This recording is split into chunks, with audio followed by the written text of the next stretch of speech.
Well, good morning, everyone. Good morning here, at least, from the Temple of Silence here in Finland, southern Finland. And this is our 36th Dissipation of Glamour webinar. And we're working through the idea of illusion. Now, pretty soon we'll be completed with that and with the technique of the presence. However, we have a little more to go. And then we'll find new areas in the book that we can study. We are still working with the technique of light in our glamour dissipation, because that's mostly, how it is directed. The technique of indifference and the technique of the presence are, for our purposes, very important but secondary at the moment. So, we'll be taking that up, and we've been working with the glamour of egotism. Well, we're not going to solve that immediately, but we'll see soon. There are a number of other glamours that we have to attend to in this time of, what can I say, wholesale misrepresentation of the truth. It seems that the truth may be that which sets us free. But at the moment, it seems that there are many sources that believe they can distort that and confuse the populace. Excuse me. Excuse me. Just a little water, perhaps, will help.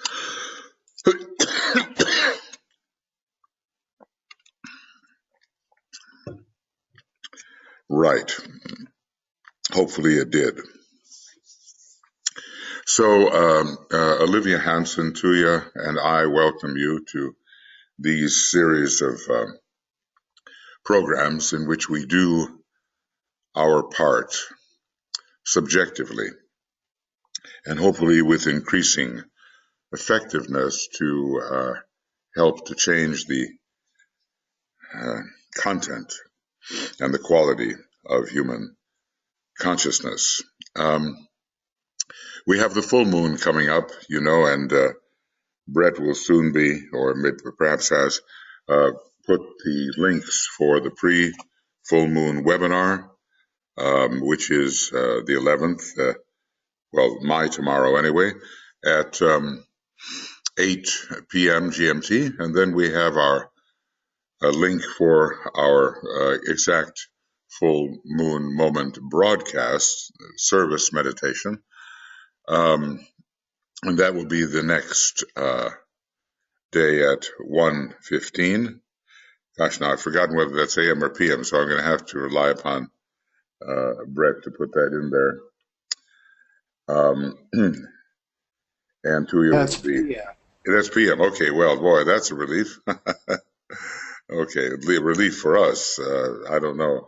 When we have this around the world kind of activity, there's always someone who, if they want to observe the exact full moon, is going to be up in the middle of the night. So, but I think it's important because the Tibetan told us that at the exact moment of the full moon, a door opens, which is open at no other time, and we should take advantage of that. So that will be, I think, available to you, so you can copy that from the chat box.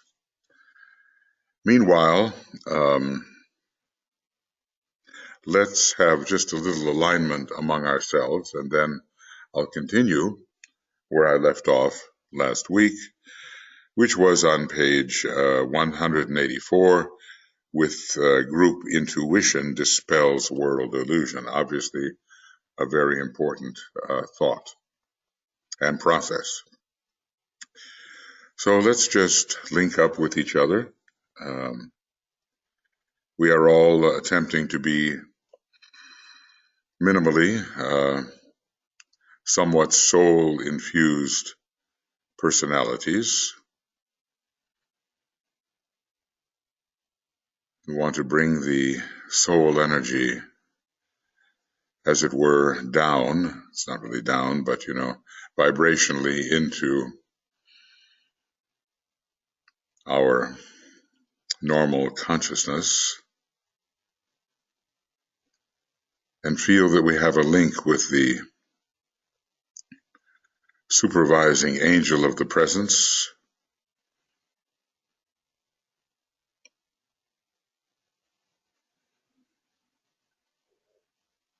that much of the solar angel which can be invested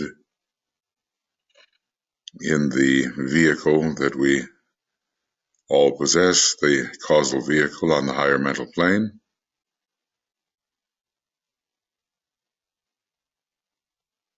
So that higher angel, its consciousness blends with our consciousness on that level, and eventually on personal levels, and we feel that presence of the angel,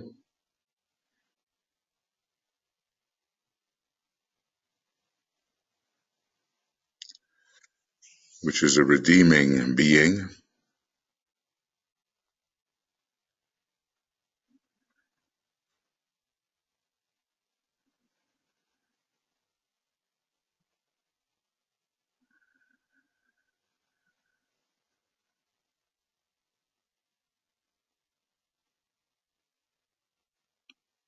and in our group the combination of all the apparently individual solar angels, the group solar angel, the group angel of the presence, which is opening up to our normal consciousness another world, higher world, and which eventually opens up to us the presence itself, which is being. It is what everybody and everything really is. It is God, it is the presence, it is the planetary logos, it's beyond the planetary logos. It is isness, it is pure being, which in a way, whatever it seems to produce, never changes.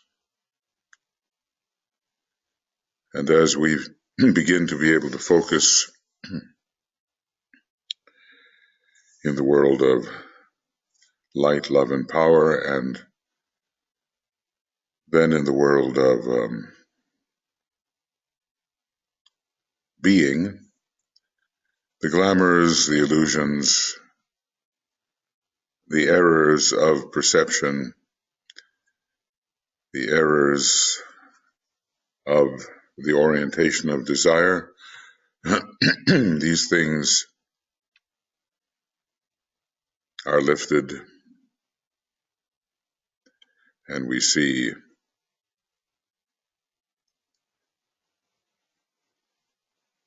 that which really is. We no longer have veiled perception.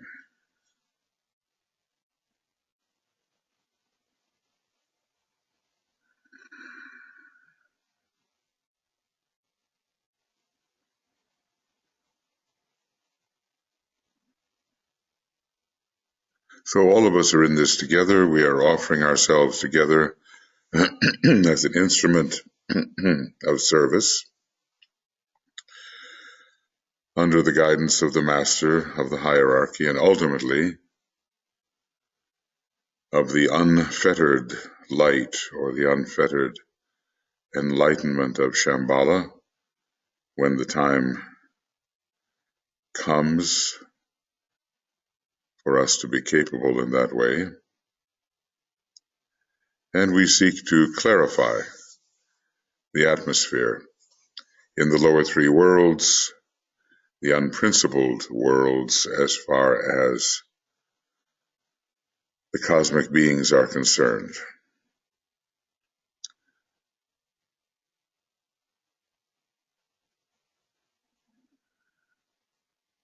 All part of the redemptive process that as monads we agreed to when we went forth long ago on our pilgrimage.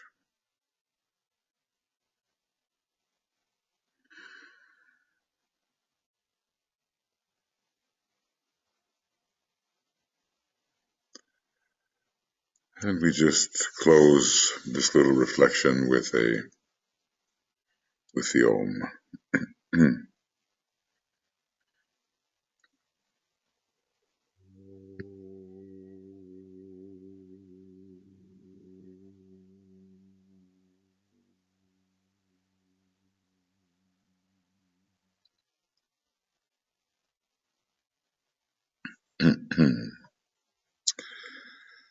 Okay. So we're in this together, we are learning together, and we are offering our service according to the formulas of the Tibetan, offering these things together and hopefully with some increasing effectiveness. So it's nice to see you all here, and welcome to you. We had reached the beginning of this new section. We've been dealing with the technique of the presence, and we realize that the presence is extremely subtle. And what usually happens is that the variety that is presented to our ordinary perception veils the presence. We get so involved in dealing with a number of things and a number of people that I call it infuception, that the infuception of the presence is veiled. So this whole thing is an unveiling process so we can realize what we really are, all of us being externalizations of the one infinite being, as Master DK tells us when he describes what harmlessness is. That's an amazing section, just a paragraph. If I can remember it, harmlessness is the life expression of the man who realizes himself to be everywhere. Well, that you could stop right there and spend the rest of your life on that one. Who realizes himself to be everywhere, who lives consciously as a soul, whose nature is love, whose method is inclusiveness, and for whom all forms are alike, in that they veil and hide the light, the one light, and are but externalizations of the one infinite being. So, all of us, we need to realize that we are, and everything we see, and everything we perceive in any way, on any plane, is but an externalization of the one infinite being, which we can also call, if we look deeply enough, we can call it the presence. And when there's no universe as cyclically occurs, or fails to occur, or does not occur, then there is no presence in that sense at all. There's the absence. But in the post-prolaic worlds, all is exactly the same as ever. So that is the true presence behind the the universe. The universe itself is a finite illusion. But, that gets into the philosophy of it all, but one day we do identify as that, as we ever have. Infinitudinous times we have learned thus to identify. So let's go on and see what Master DK has to say in this section.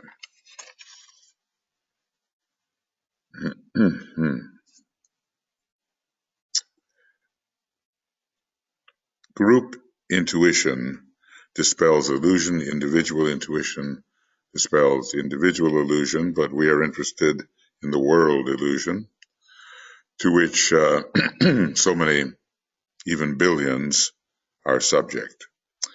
Today, the world is full of illusions. I guess we have no quibble with that particular statement. Many of them veiled under the form of idealisms. We think these things are correct. We are enthused by them. They are beautiful visions. Our minds are captivated by them, but essentially they are misinterpretations of the truth to which we have aligned our emotional body and which we ardently desire and fight to preserve, even though they are mistakes in perception. You're dealing with a very wide range of consciousness. And the people that appear to run the world and are in positions of authority, apparently, are not necessarily the most enlightened. You get back to the idea of Plato's philosopher king. The individual had to be at least, I think, 50 years old and had to have undergone a very rigorous training in order to have the wisdom to be both the leader and the thinker. Well, we're nowhere near that now. Every once in a while, a kind of avataric individual emerges, either a great disciple or, even as in the case of Lincoln, an avatar to humanity. But it's rather rare, and our training for who takes on the leadership of our nations is not rigorous at all, and it's based upon emotional selection in response to demagoguery far too often. So anyway, our idealisms can blind us to the misinterpretations we have of reality. It is full of wishful thinking and planning. Neptune gets in there and stimulates the astral body to see what might be and desires it. And even though much of this is rightly oriented and expresses the fixed determination, a stage of the will, the fixed determination of the intelligentsia, the thinkers, to create better living conditions for the entire population of the world, the question arises, and this will, in a way, separate our dreams and fancies and fantasies from something that is practical, useful, and serviceable. Is there, in the sum total of this wishful thinking, enough of the essential dynamic livingness which will carry it down into physical demonstration and factual expression, and thus truly meet human need? There is such a thing as the glamour of aspiration, and on the etheric plane, there are 4 veils which prevent higher energies from really coming in to our personal world in an undistorted manner. And the veil of impulsion, the veil of distortion, the veil of separation, then the veil of aspiration. So if we leave our good thoughts only in the realm of aspiration, we fall into a kind of glamour which prevents us from enacting our best thoughts on and through the dense physical plane. So we don't really serve, but we feel quite good about what we think and feel, but we don't really serve.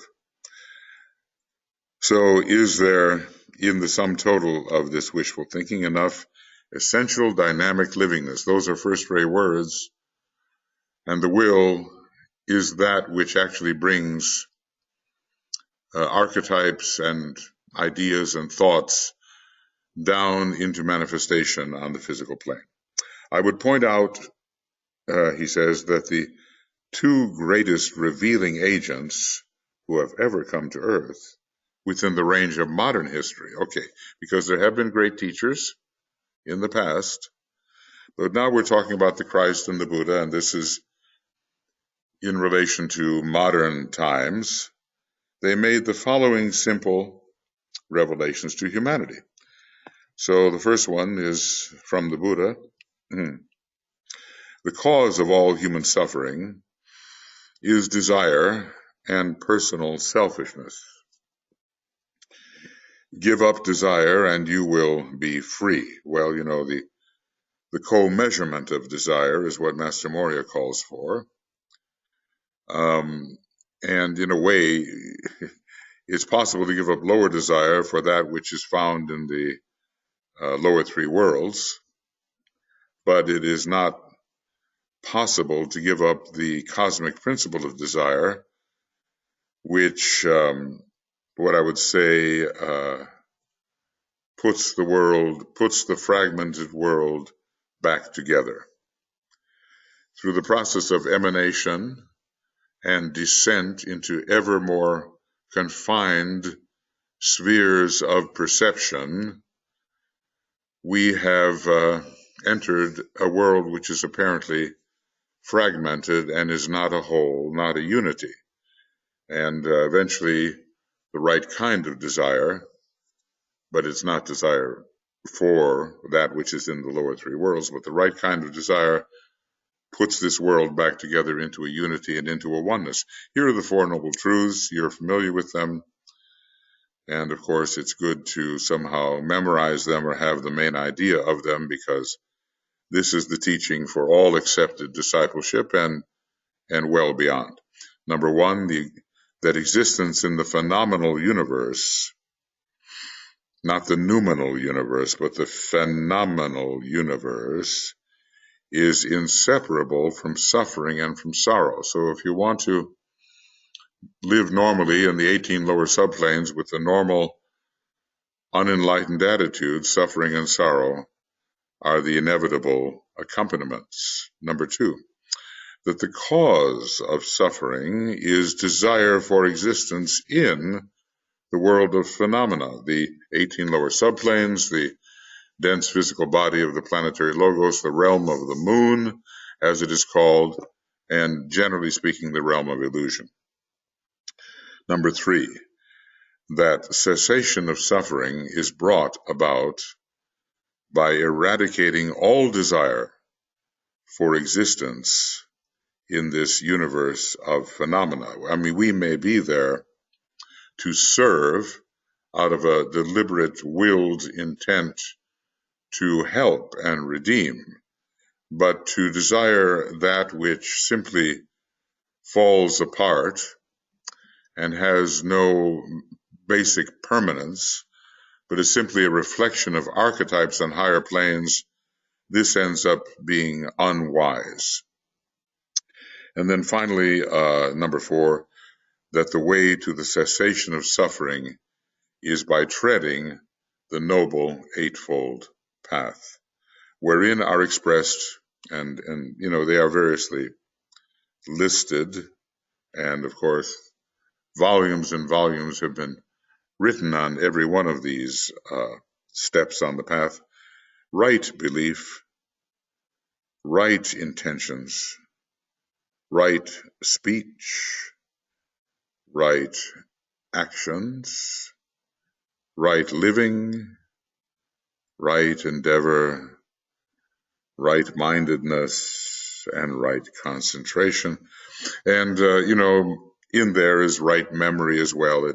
It depends on how we assign all of these. But this is the noble path. This is the path of the Arhat.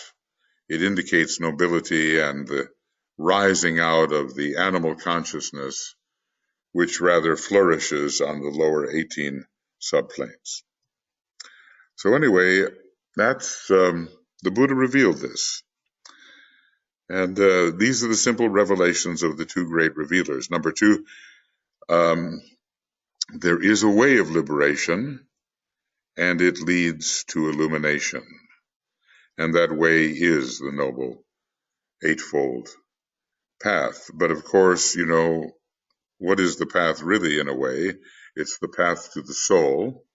So it's a question of an aligned connection with the higher worlds, and then ultimately a path which leads beyond the soul, or what we call the soul, because you really can't go beyond the soul. The soul is a cosmic principle, It's going to be the principle of consciousness all the way up on the highest levels of cosmos. But we can go beyond that encapsulation of consciousness that we call the soul.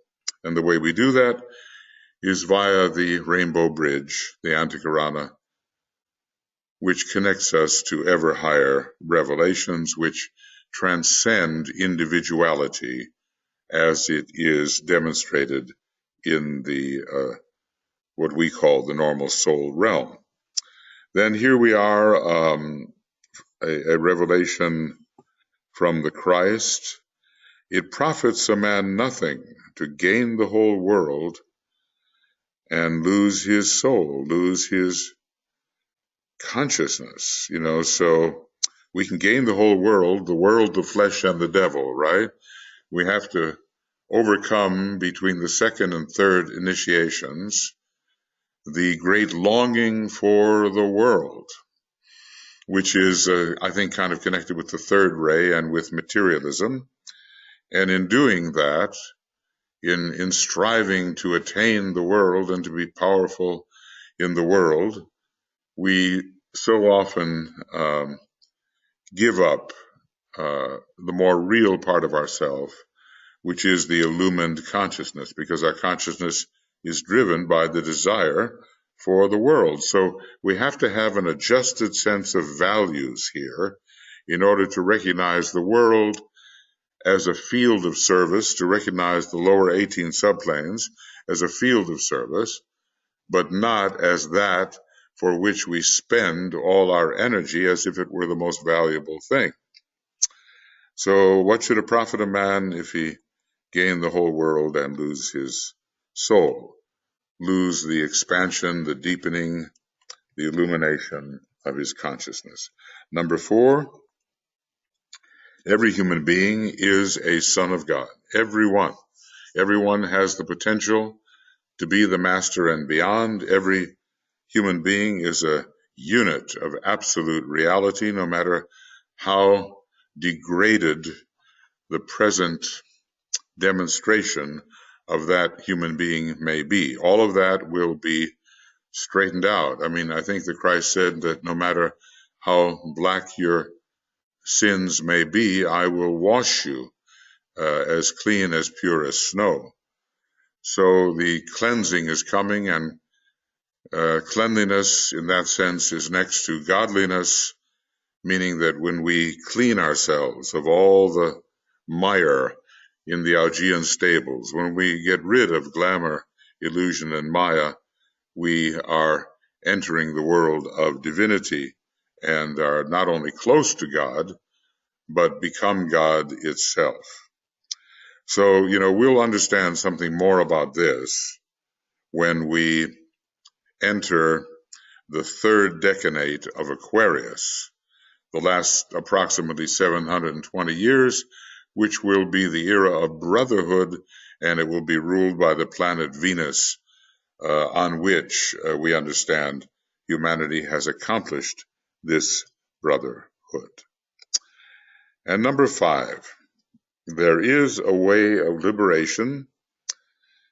This is very Christ-like, and it is the way of love and sacrifice. In our solar system, on our planet, we have a second-ray soul pertaining to our planetary logos, and the whole solar system is ruled permanently by the second-ray soul of our solar logos. Beyond that, we don't necessarily know. There are cosmic logi with various rays and so forth, but we do not, we can speculate about what their rays may be, but we do know that the 2 great spheres closest to home, namely the planetary logos' ray system and the solar logos' ray system, feature the very prominent second ray of love. And then there's the question of sacrifice, which basically is giving up that which is lesser for that which is greater. Well, the problem is that we're attached because of our ignorance to that which is lesser. So naturally, we don't want to give it up until our sense of values is adjusted, and until through suffering we've learned that that which we valued so highly is not really worth it. And there are other things that are far more worthwhile. So sacrifice is really a path to liberation, because it allows you to let go, to renounce, to relinquish the things that were holding our consciousness in bondage and preventing us from entering higher vibratory worlds where much greater possibilities exist. And we will learn this method of sacrifice along the line of emanative retraction, I call it. When we as the monad begin to retract from the world with which we have identified ourselves, our world gets bigger and bigger, and we're much more willing to let go of those things we had been so attached to. So the great revealers, the Christ and the Buddha, they have given us these revelations, and if we could follow these revelations, there would not be a real issue with glamour, illusion, and Maya. We would be done with those things. But of course, it takes time. And even though ultimately time is an illusion, it is a very real experience for us. So it takes time within that experience in order to come to these revelations and to know that they are real. And have we been through them before? Well, we've been through this renunciation process, as far as I can understand, already forever and forever. And that begins to boggle the mind. No matter what point in time you choose, you've already had an infinite history behind you. So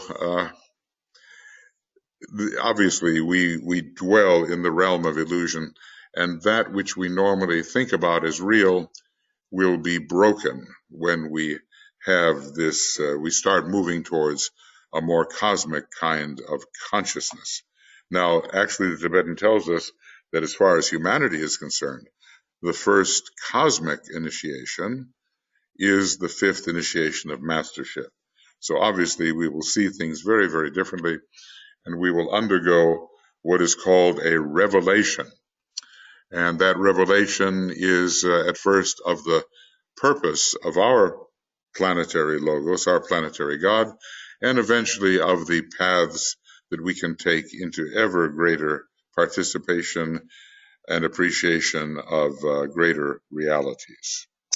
Let's see if we can do just a little more here.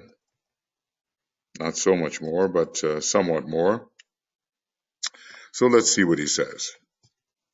The lives of these revealers were symbolic representations of that which they taught. Well, obviously, we want to become just like that, so that, in the words of the 12-step programs, we do walk our talk, and there's no hypocritic span between what we say and what we do. And obviously, for all of us, some span still exists. We're not perfect representations of our highest ideas and ideals.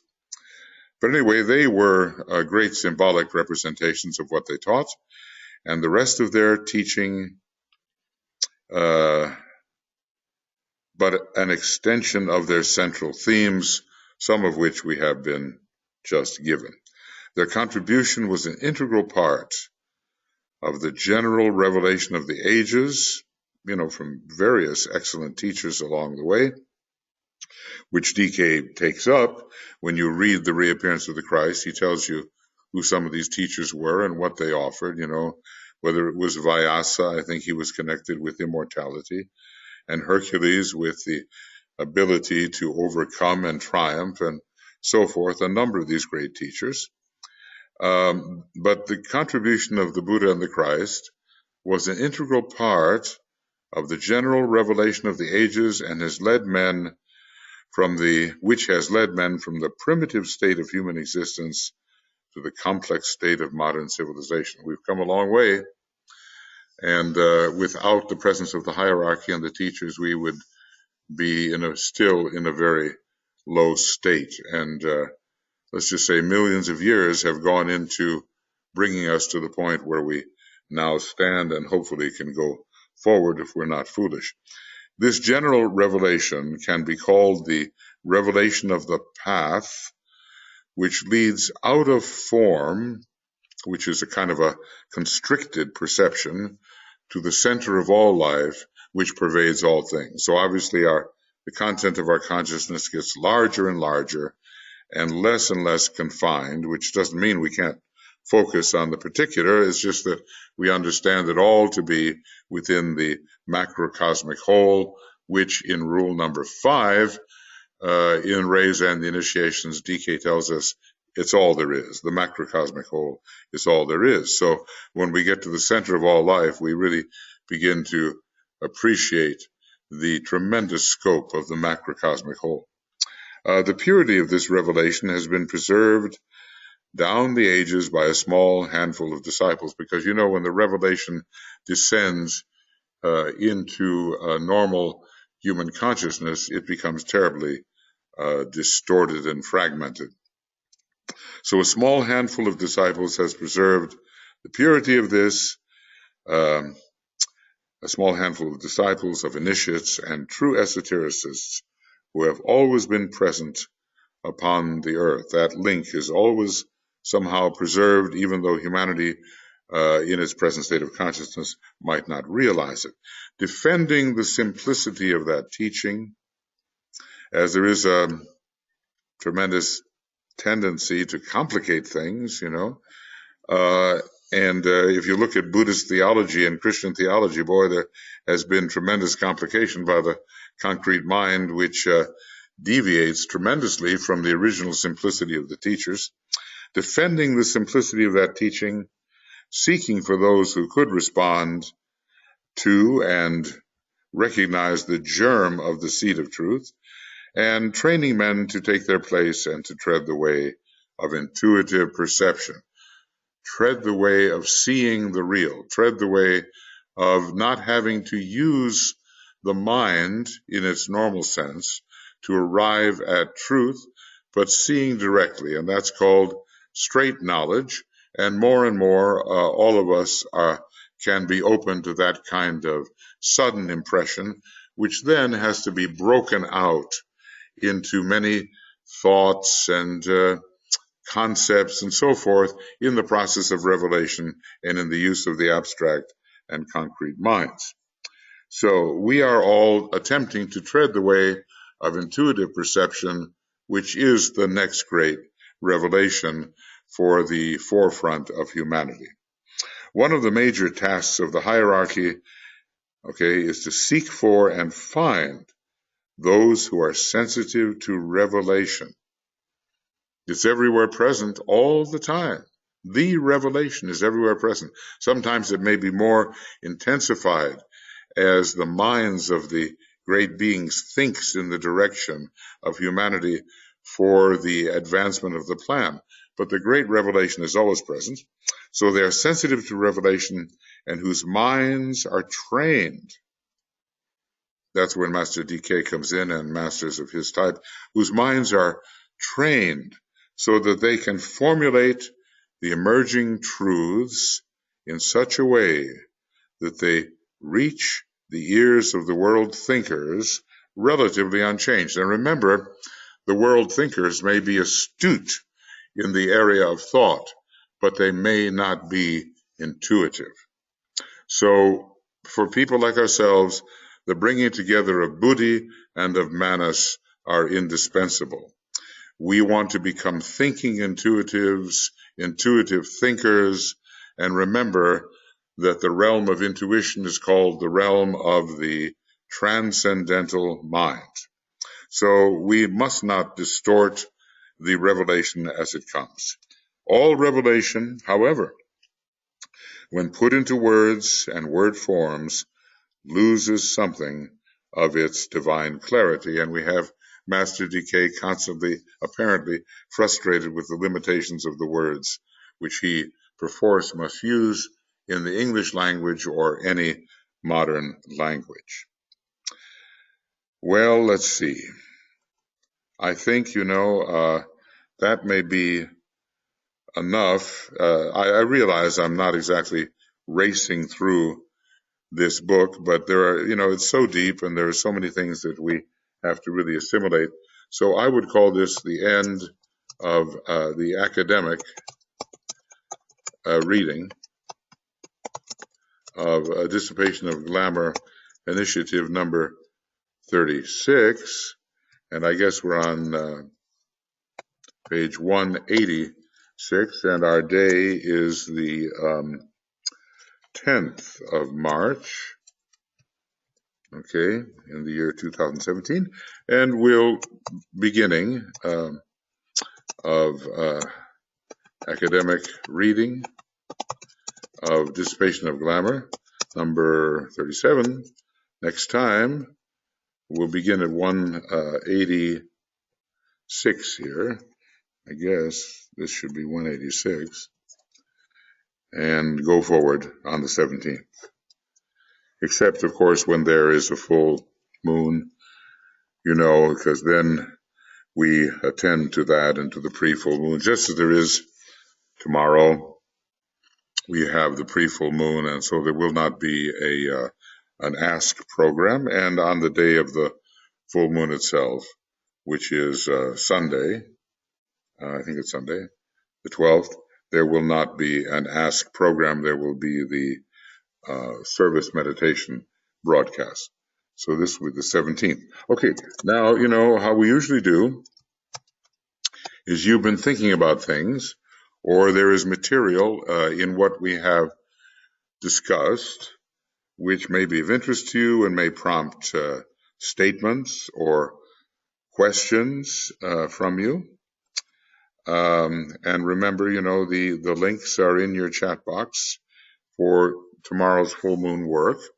So now the floor is open to you, and I'll do my best to see you when you raise your hand, or when you offer a question or a statement in written form, and we'll see if we can deal with these things. I mean, there's been a tremendous revelation. The teachers have come, and inside every one of us is a supreme teacher. We are, after all, the monad, and the monad is ultimately omnipotent, omnipresent, omniscient. But the order is usually omnipresent, omniscient, and then finally omnipotent, raised 3, 2, and 1. We have the resources within us to know everything, to be everywhere, and to do everything with great intelligence, and irresistibly so. So, we just have to find our own power, which we have forgotten about due to the restrictions and constrictions of the emanative process, where we find ourselves so confined in these lower worlds. We have to extricate ourselves. We have to find the way of escape, but it's not the way of selfish escape. It's the way of serviceable escape, because the more we escape the vices and the clutches of the lower worlds, the more we're able to help others become free. This is our job. Okay, now, so if you have some thoughts or questions, okay. So let's, I'm going to first, I'm going to call on Vera and then on Tuija.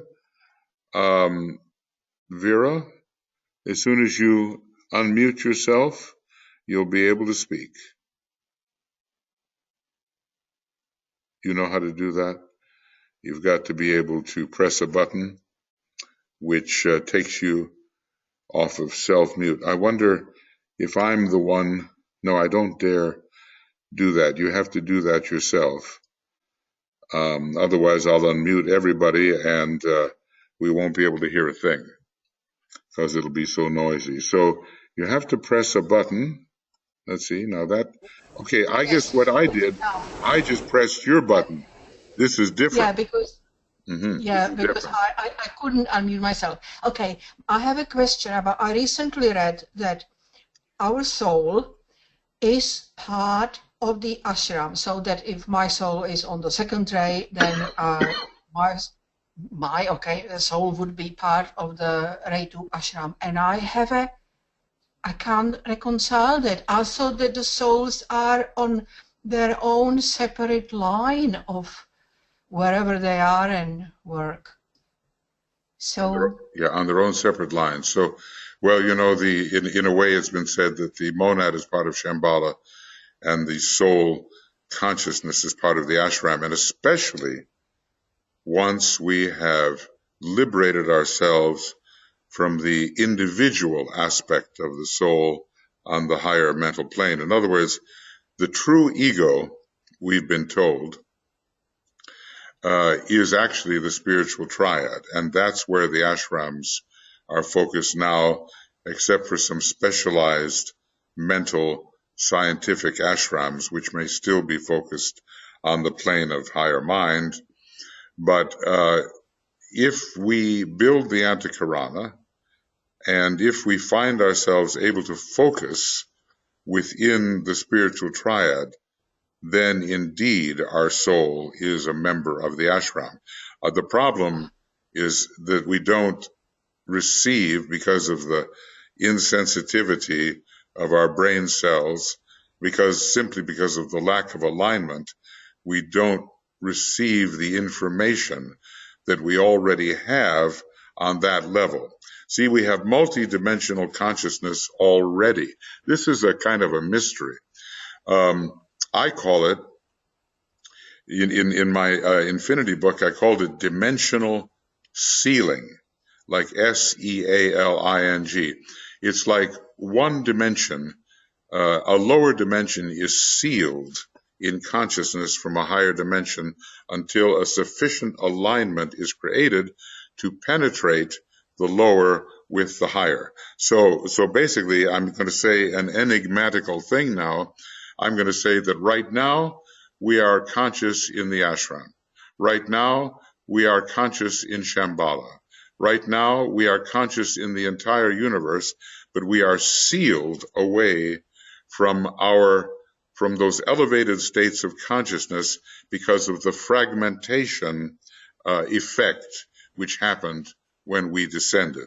So right now, you know, the real I, the real you, the real being is at the very top of the universe, so to speak, and at every level simultaneously, but because of dimensional sealing, we seem to be only here.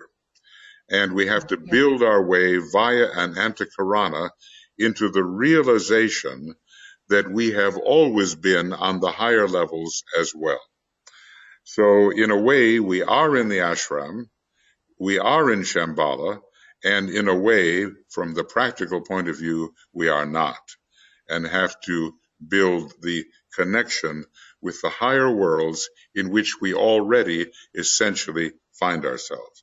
Does that make any sense? I suppose it's something that... Yes, yeah, it's closer, and I caught myself again.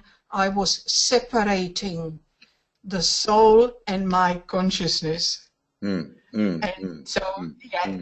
I often do. Oh, thank you. Well, Vera, we are I often say this, I say, and of course it seems to contradict what we've been told, but not really.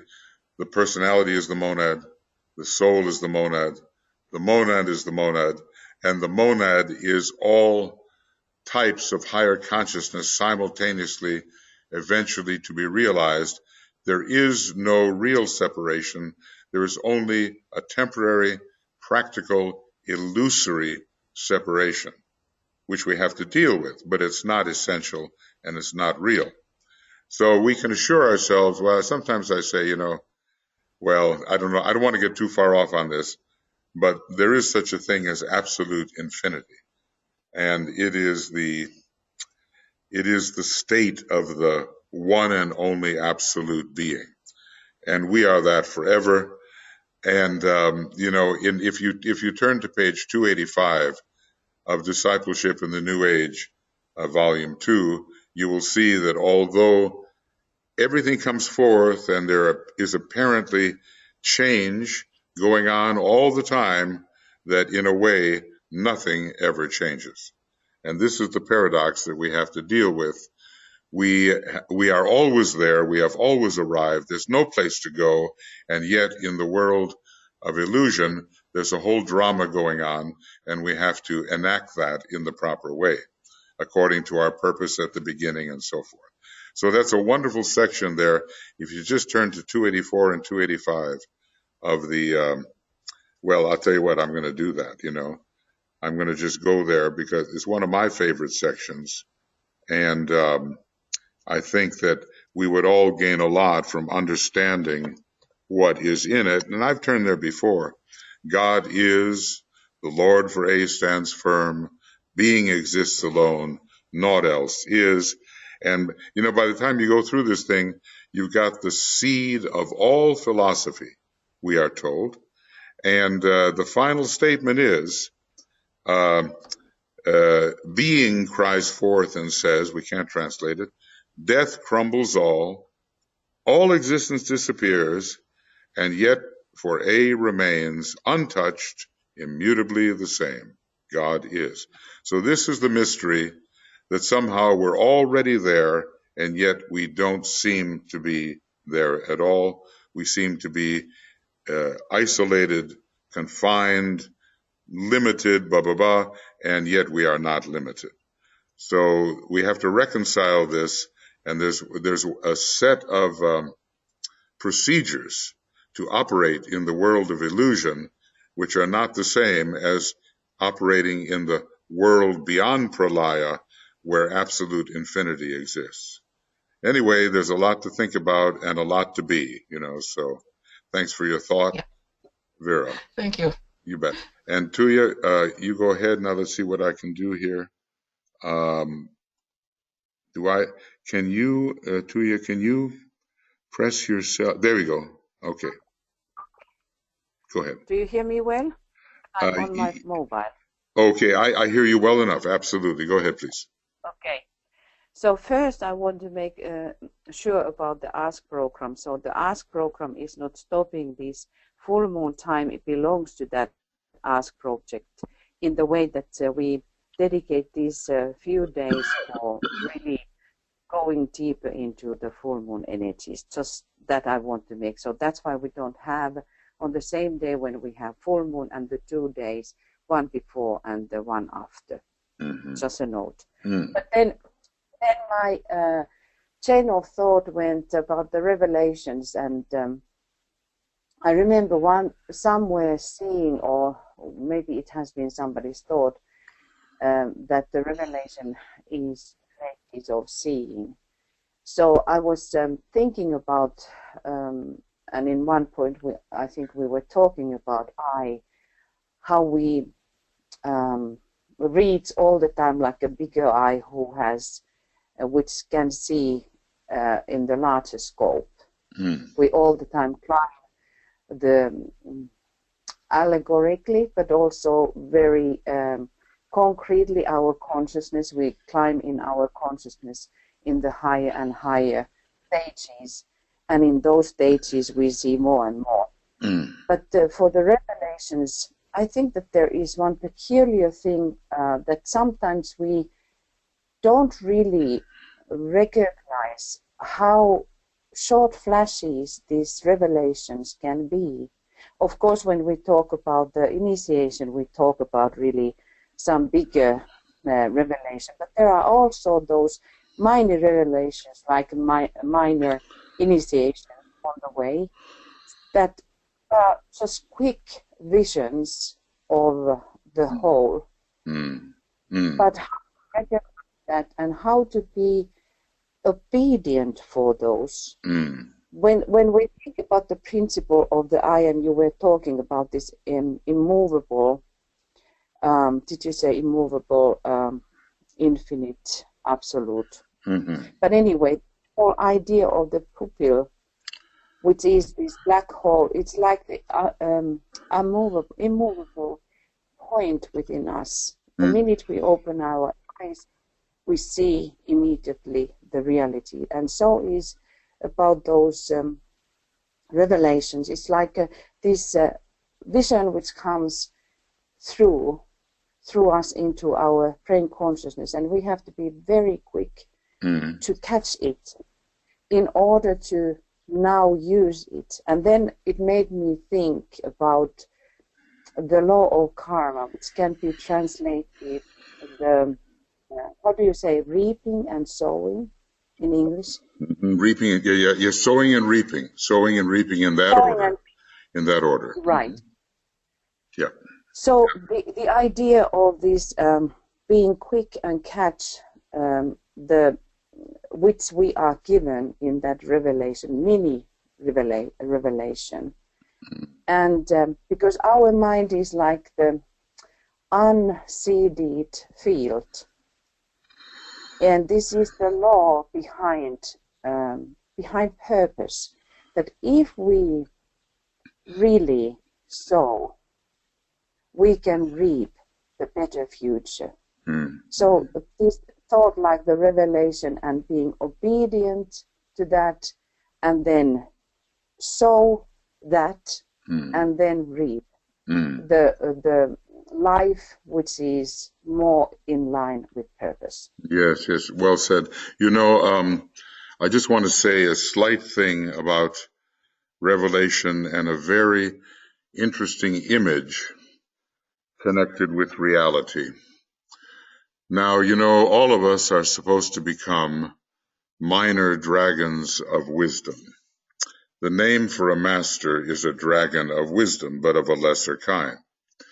The name for a planetary logos is a full-blown dragon of wisdom. Okay, and then the name for our solar logos is the lion of cosmic will. Now, in the process of waking up, so that pupil, you know, in the eye, really sees everything, there is a stage that we are all passing through called the blinking of the dragon's eye. Instantaneous. Right. Bang, bang. The blinking of the dragon's eye. And it means for a split second at first, you see intuitively how things are. The dragon of wisdom blinks his eye for a moment, and the result is revelation instantaneously coming to us. Now, eventually, we little dragons of wisdom, we're going to keep our eyes open all the time, and it will be said of us that we slumber not nor sleep. We don't sleep, we don't slumber, and our eye is ever on reality. But at first, you've got to be quick. Bang, bang. What was that? What was that?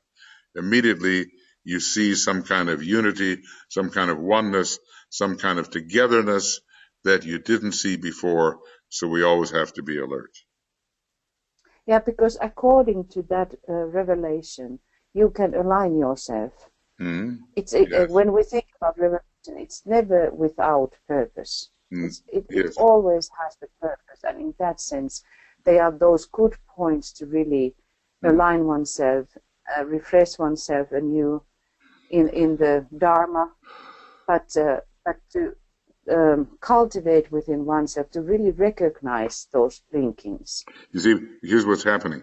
You know, from the language Master DK gives us, the Antakarana is being built from the other side also. We are projecting, we are invoking, we are demanding, we are calling. And from the other side of the bridge, of course, you know, this is all pictorial language, which is not ultimately real, but from the other side of the bridge comes the process of projection also. And because of that projection, it penetrates our normally limited consciousness, and we, you know, suddenly the revelation comes through. Now, our task is to learn how to sustain that revelation. Exactly. Yeah, so we're on our way with that. Good. Thank you, Tuija. Okay, now let's see. Dacia, maybe you have a thought. Is the spiritual triad represented by the three Buddhas of activity? Well, let's put it like that. The spiritual triad and all trinities, even the will, wisdom, and activity of the monad, are representations of this supreme planetary trinity on the higher levels of the cosmic physical plane. So the three Buddhas of activity are great controlling beings who may have even been equally advanced or maybe more advanced than our particular planetary logos, but they have offered themselves in sacrifice. And so I was just reading the other day, Sanat Kumara, maybe another name for our planetary logos, has moved beyond them because of their sacrifice.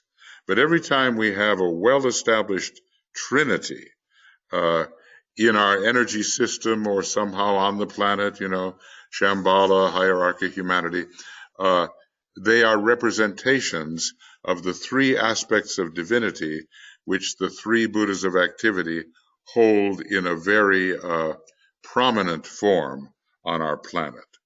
So in other words, I would reverse this and I would say the Buddhas of activity are the original and the representation is the spiritual triad. Actually, what we have to do, study the science of triangles. You know, we're offering some of these programs on the science of triangles, and learn how to detect the many, many triangles that are participating or part of our spiritual experience, part of our earthly experience, and learn how they all interact. And then we'll get an idea of how to deal with trinities that are in our local environment and our spiritual environment, and trinities which are within our own energy system. Okay, I hope that, you know, addressed a little bit of your question there, Dacia. Thank you for that thought. Are there other thoughts, anybody, that you would like to offer? Let's see. And wait a second. Brett, I don't know how to get rid of this thing. Oh well. The question box. Yeah. Oh, here. Show answered questions. Okay. The box in the far upper right corner. Okay. Let's see if that works. Okay. Thank you. Right. Very good.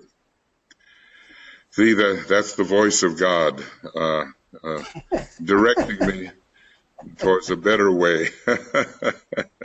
You know, actually, it's a fifth ray voice up there in the upper right-hand corner, and I don't have any, so I'm really willing to listen.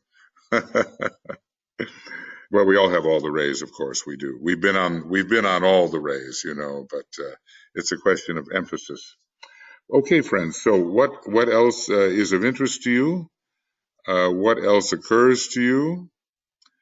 You can certainly bring your thought forth if you wish. I'm trying to learn how to unmute people here.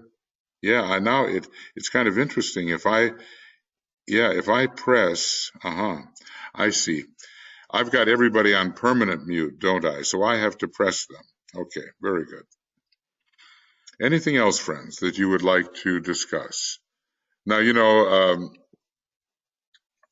don't know how many of you spend a couple of hours a day reading the Tibetan, or even 1 hour a day reading the Tibetan, but let me just say you should. You should. Uh, like he said once in a very modest sentence, I have given you more than you can ever assimilate. He said this, okay? So, taking him at his word, we should begin in earnest to intensify this process of assimilation. And obviously this means reading him with attention, real attention. Now, maybe we've all gone through the period earlier in our lives or whatever when we were reading the Tibetan 10 hours a day. I know I did. And, until I was almost dizzy. But I realized that the only way is to study very, very carefully and meditate upon what you are studying. Now, you may say, well, I have no time for that in my busy life. But then, if we look at the scale of values, what do we make time for? Do we put the essential first? I mean, obviously I've spent many days and years not putting the essential first, and probably so have we all. But there comes a time in these very serious times of transition when we need to know what this revelation from hierarchy is all about, and we need to spread it broadly in humanity, not always at the same depth, but at least spread it broadly so that people can be oriented towards the ashram. That's what he says. Please help me bring people into the ashram, and use the book Discipleship in the New Age, Volume 1, to do it. So, and of course, his other works will take us there too. Okay, now I've talked a little to give you a chance to see whether you would like to say something or ask something, etc., etc. Okay, Rebecca. So I have this and this. There you go, Rebecca. What's up? Hello. Hi. From down under. Indeed. Michael, hello, Michael and Tuija and Brett and I don't know who else. Joe and BL and all of us. Hello, Joe. Hello, everyone. Yeah. And our doggy group.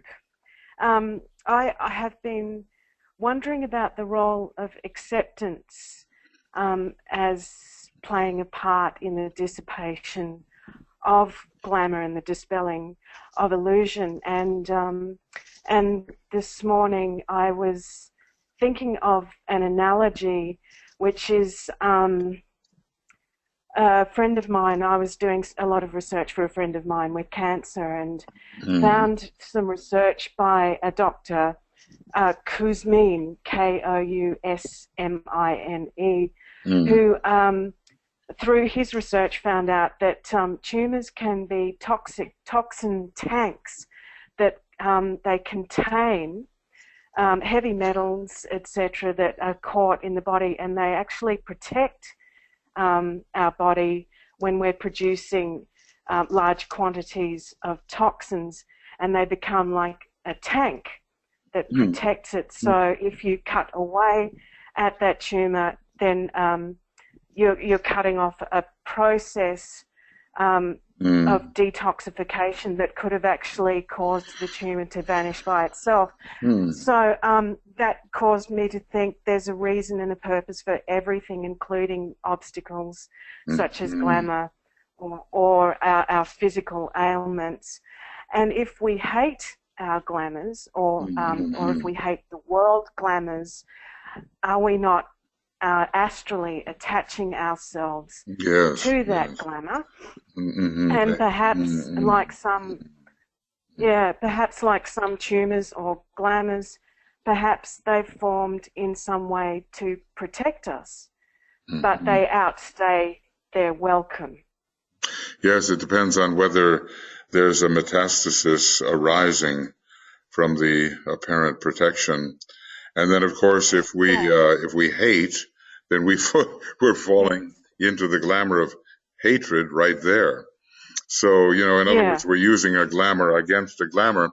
Basically, I feel we go through a period. It's under Pluto, Tuija and I did a lot of work in Denmark, where we were in a cancer hospital of a kind, a cancer center, where a wonderful, unique fellow, Dr. Finn Anderson, he's since passed on, was basically giving alternative treatments. He was a real disciple of DK, and he did the horoscopes of everybody, of all the patients that were coming in.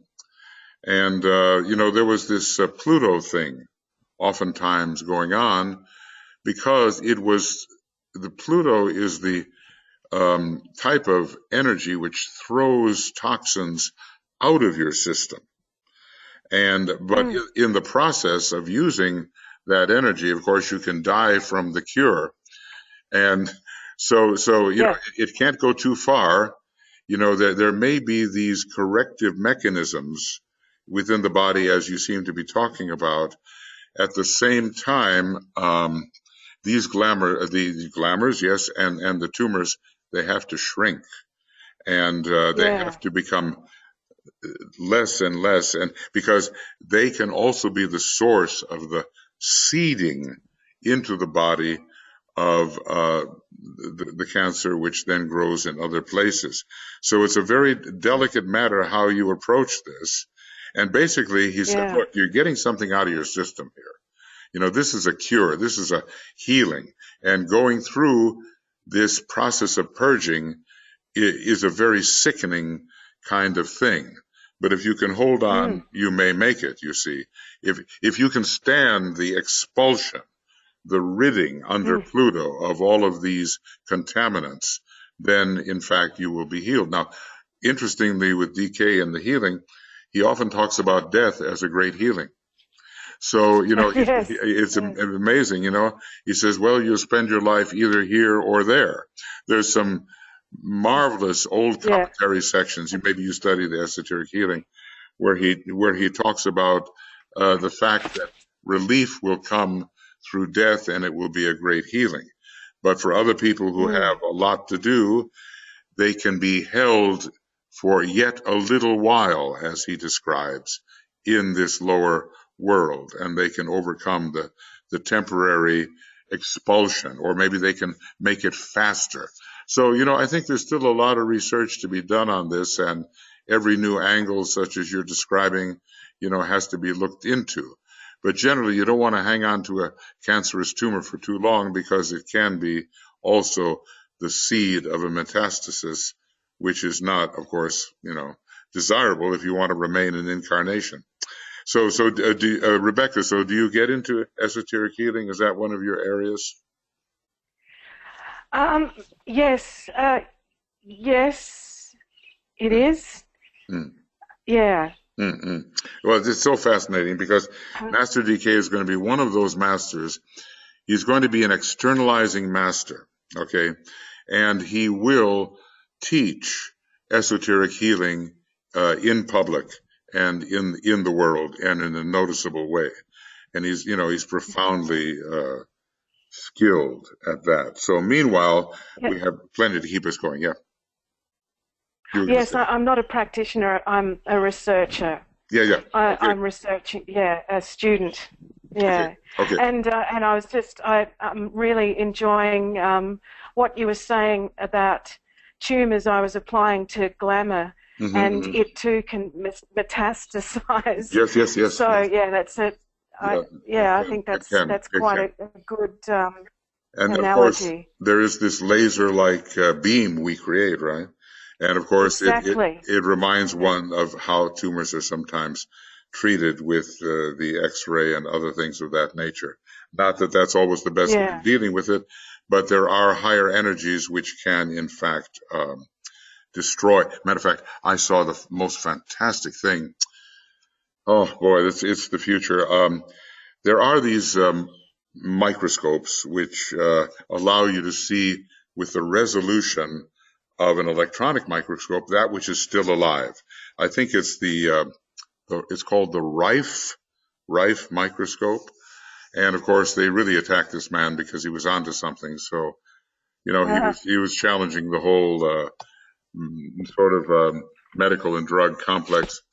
And there was this picture of these tiny cancer cells being destroyed by certain frequencies or tones that were exactly specifically tuned to the cell. So under the Rife microscope, you saw all of this moving. The tone was applied. Poof, that was it. Yeah. The cell was destroyed. So Yeah. this is coming. This is coming. The use of sound in the treatment of these things. It's the fourth ray method. It's the fourth ray method. It's coming. It's on its way. Yeah. Well, that just talks to me about the power of the Om. Mm-hmm. Yes. The Aum. Yes. Yeah. It does. It does. And here, this is all calibrated, very specifically to the kind of cancer cell that it is. So, now we're getting into the fifth ray land here, where, we're dealing with specific frequencies, specific cells, and specific types of destruction. So we have, when we combine the fourth ray and the fifth ray in the future, we're going to be able to do a lot of that. So, let's keep up your research, Rebecca. Okay. Thank you. Thank you. Okay. Hello to the fifth ray there. Yes, our fifth ray voice of God here, Fifth ray is very important ray. It's the most luminous of all the rays right now. Okay, it is. Tuija, did you have another one? Go ahead there. Wait. What happened? I just tried to press you loose and something happened. There you are on your phone. Go ahead. Tuija. Hello.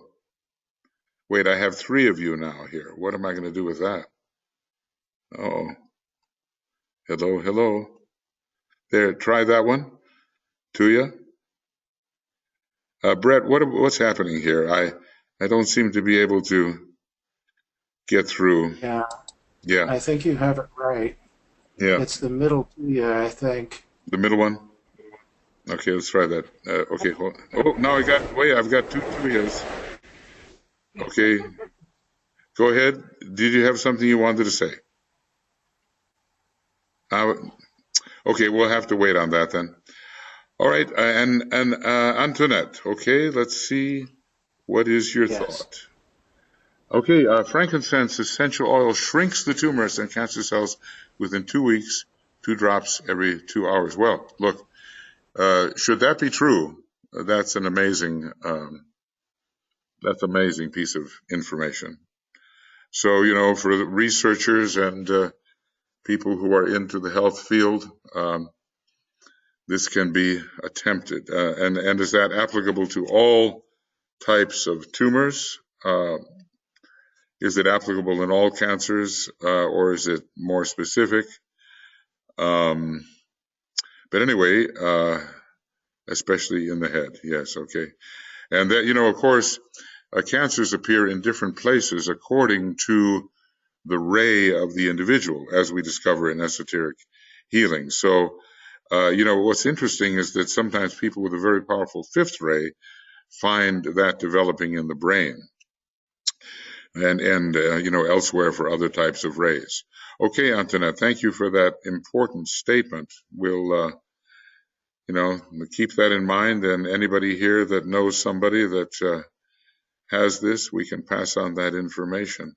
Appreciate that. Okay, and let's see. Okay, and I think we already took care of Dacia's question. didn't we? Okay, I think so. I still see Yes. I think we did, right? Yes. Yes. Okay, very Yes. good, very good. Okay, and yep, good. All right. Well, Michael, friends. can I now get in? Yes, now Do you're you in. hear me? Now you're in. Go ahead. Okay. Go ahead. It disappeared. Okay. Hello, Rebecca. I wanted to just say a few things what came in my mind about you were talking about the sound and in relationship to the new science which is coming, vibrational science, which understands about the particular elementals and their rate of vibration and how one can, with the sound, undo the build, what has been built. Like a tumor has a certain way of connecting each other with all of those like counter activity in the elemental life. So they are not bringing life, but they are bringing death. Somehow it is related to first ray, but in not the purposeful way. So then the sound is going to be in the future that thing, and also the light, different lights, colors, the same way. And when we think about Shiva, that Shiva can eat the poison of the world, but not Krishna or not Vishnu. They are not eating it, but Shiva is eating. So the first ray has that kind of ability to destroy the evil structure. And then when we think about people that are in our race, I think that the second ray people have to be very careful with in relationship or nearness of those vibrations, even though Christ goes into the lower worlds. But I think Christ as well needs these first ray actions in order to really protect oneself. And the Shiva way of doing that, we can eat then the poison.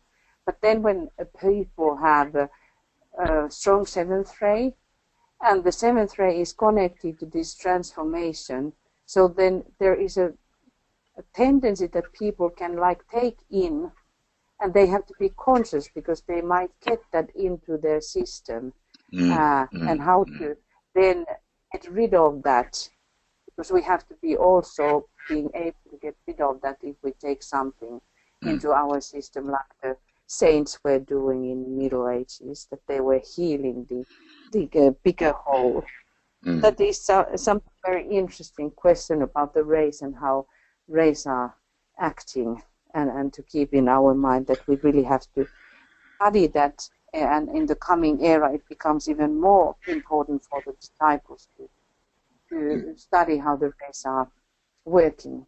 You know, I wanted to, it gave me an opportunity to find the references in esoteric healing. And they're called 7 statements. They're from the old commentary, and they start on page 706. And if you read this section, first comes the old commentary section, and then comes a slight explanation, because you're rather left to deal with this yourself, okay?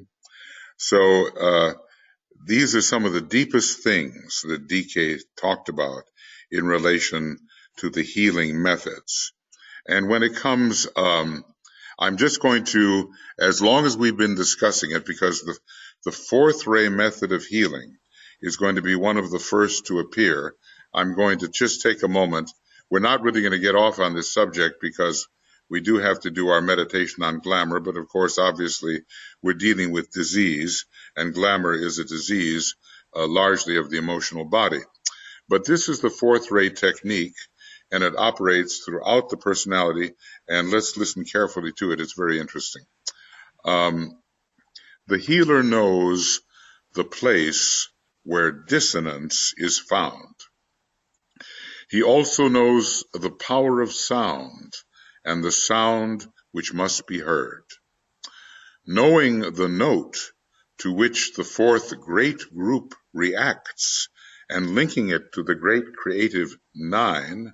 See, the fourth is the fourth kingdom, and the great creative nine is the fourth or ninth hierarchy. He sounds the note which brings release, the note which will bring absorption into one. He educates the listening ear of him who must be healed. He likewise trains the listening ear of him who must go forth, meaning to die, okay?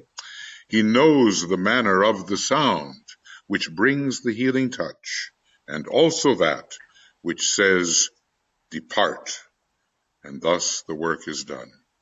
So, I've concentrated on these healing formulas, memorizing them when I could, and they are of extraordinary potency.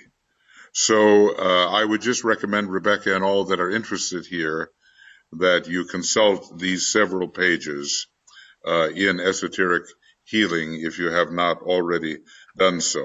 And you'll find, of course, basically DK is telling us here that this fourth ray method has a lot of usefulness. The fourth ray is not incarnation, but sound and sounds, they're coming, and the group is coming in that will be able to use this. In the early stages, when this technique comes into demonstration, music will be largely used by the healer to bring about a cure or to facilitate the process of death or departure, which is also a kind of healing. It will, however, be music with one constantly recurring chord, which will enable the note of the fourth ray, which will embody the note of the fourth ray and of the human kingdom. Probably, maybe the note E, which is the yellow note and particularly related to the fourth ray. Healing by the means of sound will be one of the first healing unfoldments to be noted at the close of the next century. That's our century now. More teaching along this line would be useless until the fourth ray again cycles into manifestation. So hidden in the books, is some marvelous stuff which points the way to the future and how we can carry on our researches. Okay, now, friends, it is about time for us to have our meditation. And, the number of glamours is legion, meaning just countless. And DK was always coming up with names of particular glamours. They're very individual for each particular person, but they are always veils upon reality and something we're doing out of our habit nature, which prevents us from seeing reality, participating in reality, and basically lowering the scope and quality of our lives. Well, right now we're working on the glamour of egotism, which comes from the illusion of egoism. And basically the Vedantists and the Buddhists have made a great attack upon that particular illusion. And then when we attach our desire body to what those illusions reveal, then we're in trouble with the glamour of egotism. And basically, it's kind of it can affect any ray, but the first ray and the people that are in power are particularly affected by it because they see themselves too large to be proportionate to their actual value. And we have to give a bigger picture here. So we will go on now as time is apparently moving on. And we will spend a few moments in silence as there are some, 33 of us here right now, or something like that, 30 or 33. And we will just come into each other's presence in the silence.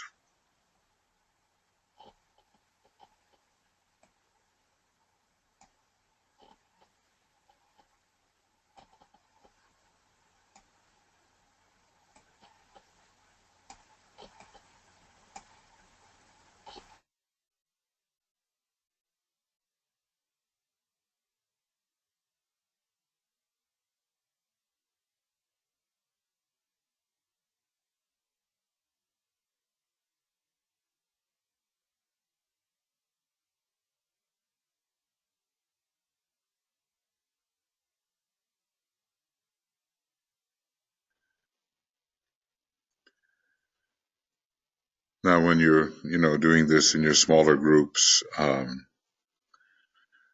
course, a smaller number of people, you can name the group members and follow with this 10 minutes of silence as he recommends. We move ahead with the protective formula and we use the sign of the cross. You know how we do that, the forehead, the chest, the left eye, the right eye, as we say this.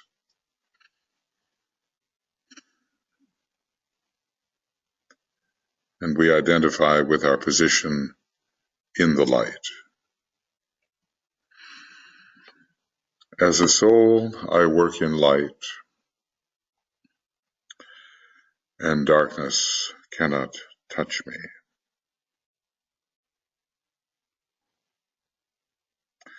I take my stand within the light. I work, and from that point, I never move.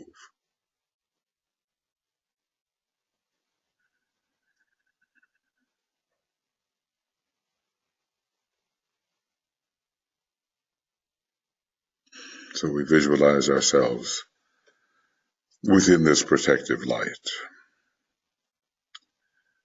Now, in our preparatory stages, we focus the dual light of matter and of mind. We focus that upon the mental plane.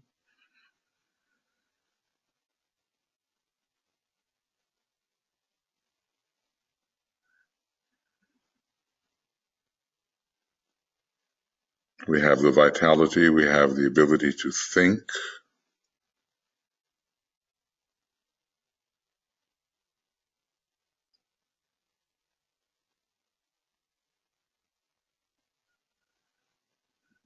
And then we meditate upon soul contact, and we attempt to recognize or imaginatively recognize soul light, as if, let us say, above the head.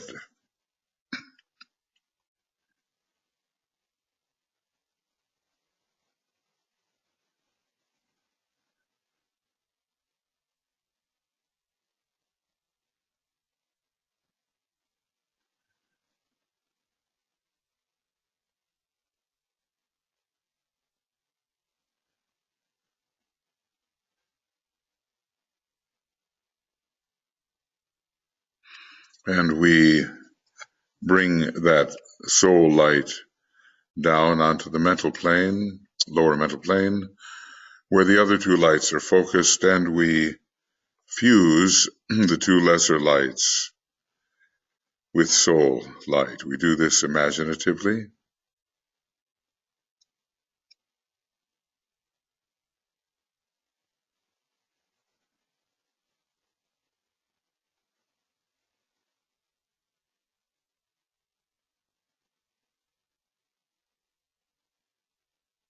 Until one light is created. This is the root of our search light.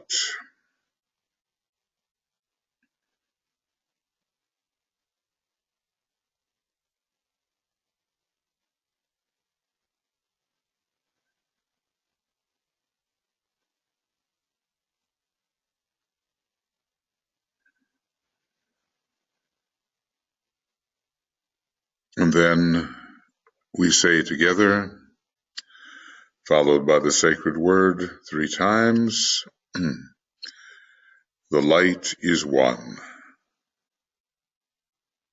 And in that light we shall see light.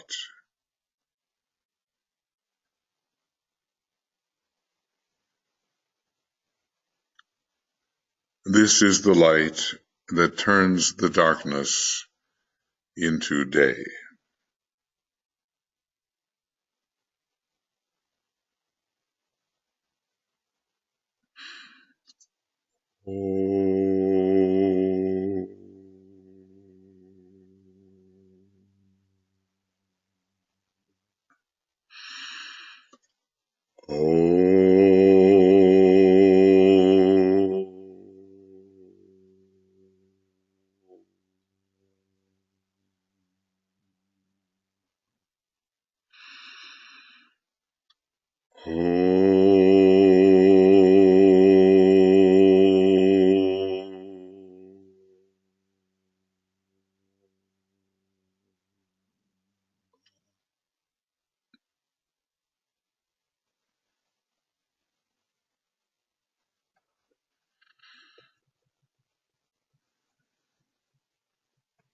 Then we enter the use of the formula, visualizing as we go,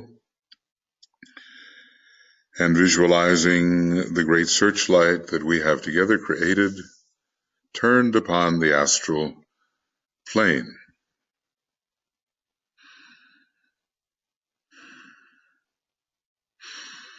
Radiance are we and power. We stand forever with our hands stretched out, linking the heavens and the earth,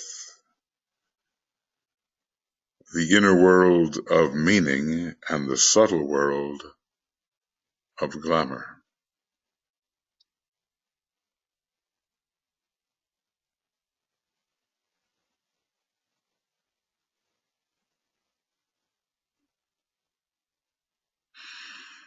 We reach into the light and bring it down to meet the need.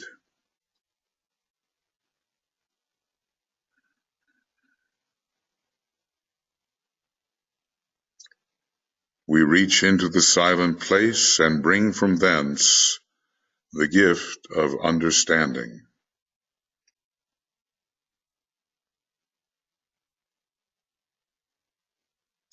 Thus with the light we work and turn the darkness into day.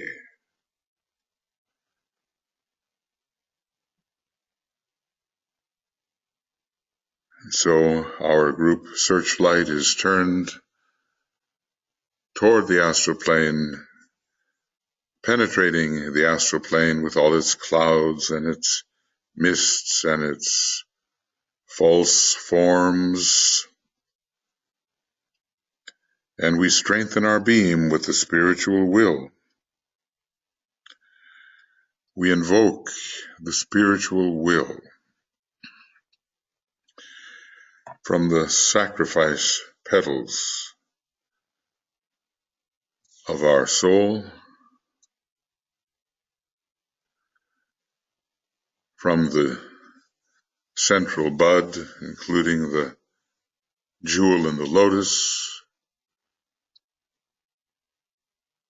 from the atmic plane, the plane of spiritual will, and it all originates in the center of being, the monad. Together we invoke the spiritual will to strengthen our beam, and we say, with power upon its beam, the light is focused on the goal, and that goal is the dissipation of the glamour of egotism, causing so much distortion in the world and preventing the will aspect as it is represented in the many from manifesting, because the will aspect as it is represented in one is crowding out this larger demonstration, fuller demonstration of the will.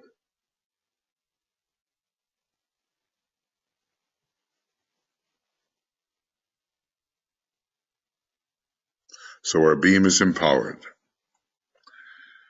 And now we're going to see the work being done as the glamour of egotism is penetrated. Excuse me, and its weakening occurs, its dissipation occurs because of the beam we are using.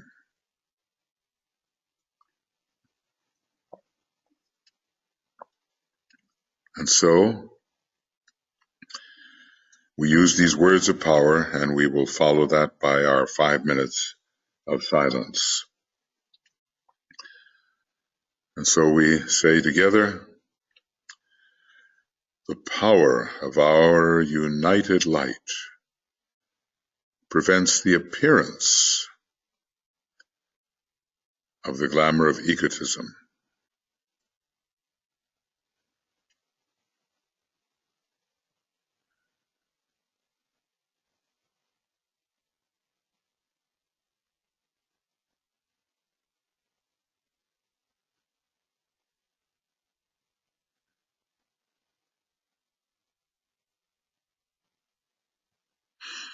The power of our united light negates the quality of the glamour from affecting humanity.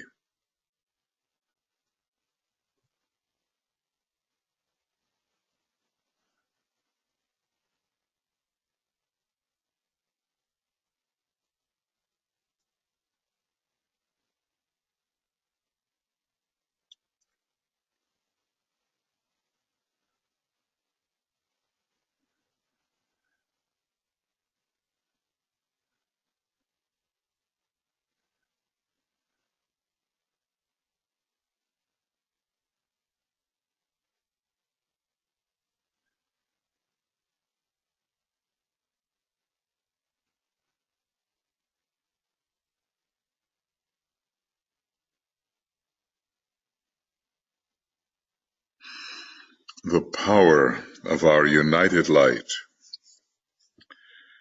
destroys the life behind the glamour.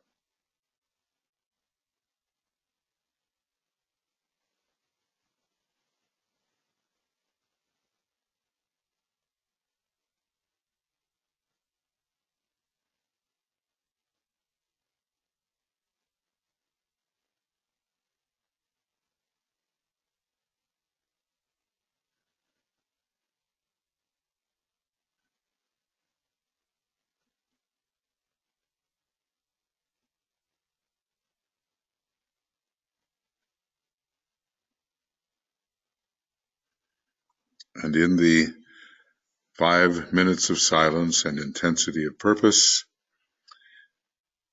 according to our own methods, but keeping ever in mind the group and the group beam, we see the work proceeding.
So instead of this disease of egotism, all things are seen in more correct proportion.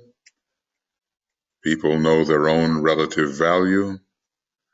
They are seen in the context of the whole.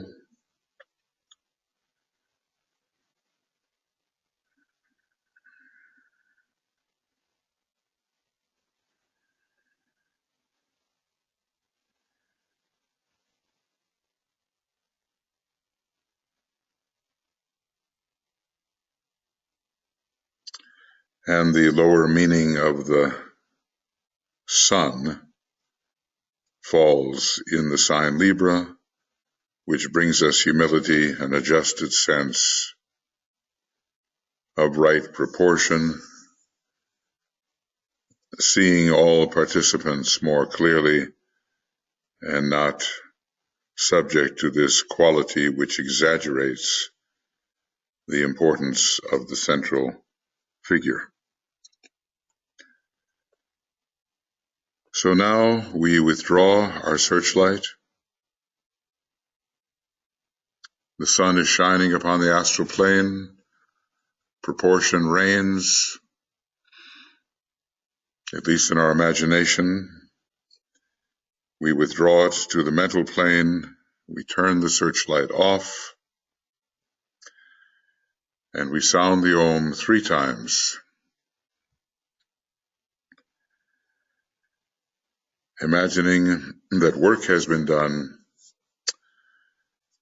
to shrink, let us call it a tumor, to shrink this tumor of egotism.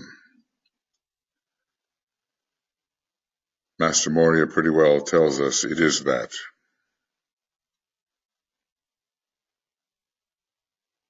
And humility and proportion reign.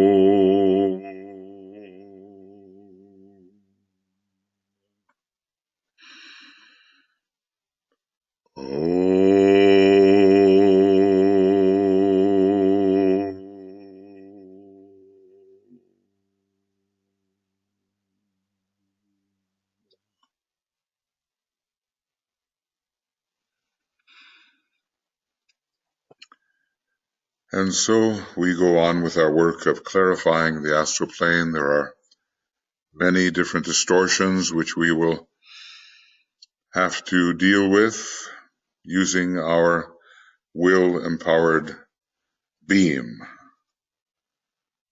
of light and helping to clarify the situation from the inside so that the outer effects may be more desirable. Okay, the full moon is coming up here, and it will be, let's see, I hope, not sure the exact moment of the full moon, is it listed, but I know that it's something like, let's see, 2:53, somewhere right in there, GMT. And so our broadcast will begin on the 12th at 1:15, and then that's the 12th, and tomorrow night, at least here, it's night. In Greenwich Mean Time, it's night. It will be at 8 p.m., and we'll deal with the pre-full moon work in which there's a lot of astrological consideration. So thank you very much, everybody, for attending, and please let people know about our work here with Glamour and about the Ask program in general, wherein we seek to expand and empower the Triangles Network. We do the Tibetans' meditation on the reappearance of the Christ. We do this Glamour work. We invoke the soul of nations and do emergency inner work where there is great trouble, as there is right now in a number of nations who are suffering from famine and food shortages in Africa. And then we do the Tibetans' meditation for attracting money for hierarchical purposes. Please do join us for these. And there is one link which will take you to all broadcasts.